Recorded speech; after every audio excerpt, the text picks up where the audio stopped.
So the thing with all of these guys here is that there comes a question. Are these guys heroic or are they evil? It's a competing philosophy. And there's two schools of thought. First is that they are heroic. And people who think that they are heroic will say that they are captains of industry. And here's their argument, okay? So basically what they are saying is that this is part of social Darwinism.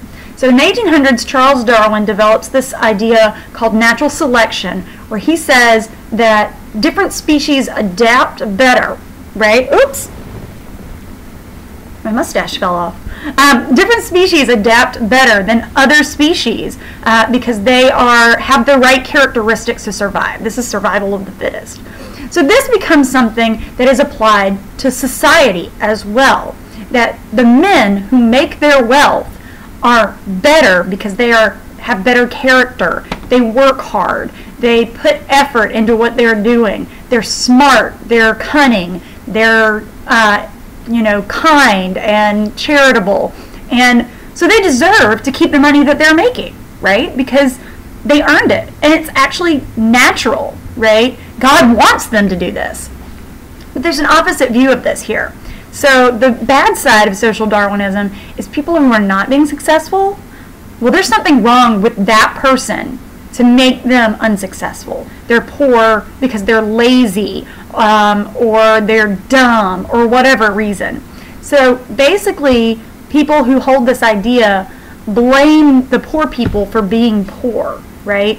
But again, they see this as something that is a natural thing. It's not something that they're just, working towards. It's natural. Andrew Carnegie is a naturally better person than somebody who works for him. This is really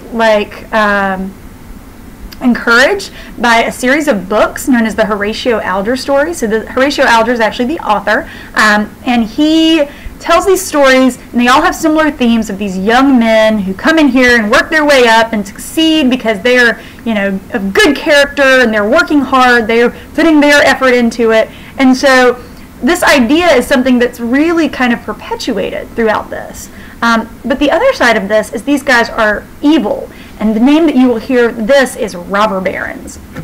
So basically, these men, the idea behind this philosophy is that these men are using unethical practices and they're squashing out their competition and putting people out of business, and they're not allowing other people to survive, and they're overcharging the regular people in society, and they're not giving anything back, and so this makes them evil. And there's a lot of modern applications to this, because this is this kind of thing that's still going on in our society today, right?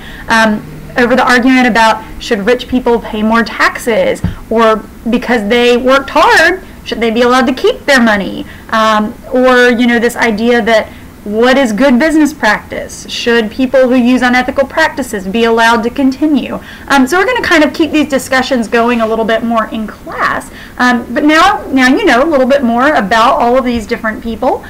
So next time you play Monopoly, just try to remember if you're going to be a robber baron or you're going to be a captain of industry. Bye guys, see you in class.